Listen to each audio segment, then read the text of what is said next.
netsika dzechivanhu sichingamidza Chakamira nyamakopa kusvika pavaita saka tichakumbira vana baba timuchireka viri chitero masoro nangu vana vaimedza zvenyukuru timuchireka vana baba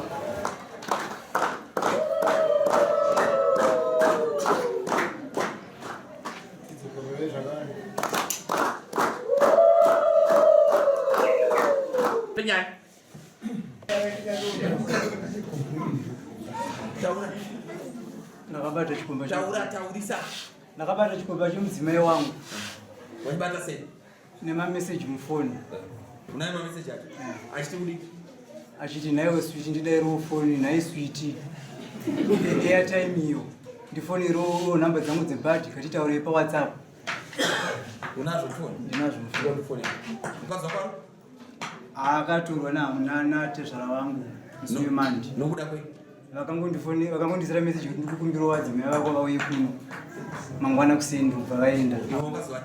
Ndakafona handicharespondi handichadii.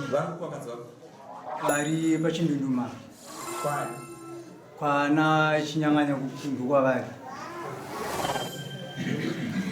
Namba dzako ndiziva sore. Eh? 073 188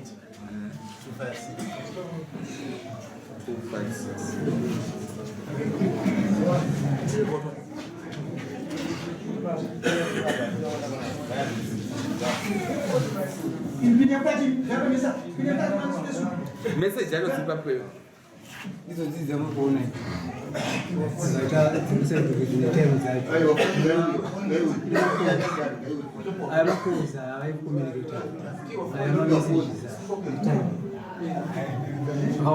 Degrine namba dzanyora kadzataura dziridzo dziripo ndidzodzi aiwa utazvindanira ati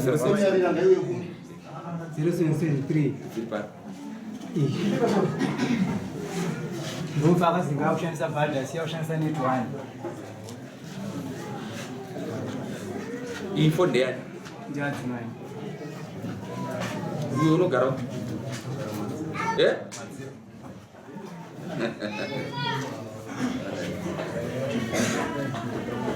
Muna next court.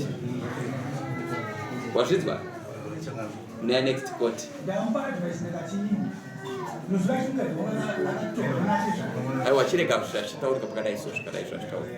Ukaona ndati nyaya next court. Kana kupa advice munhu amuzomupa pakadai. Because mbavha inonetsa kubata.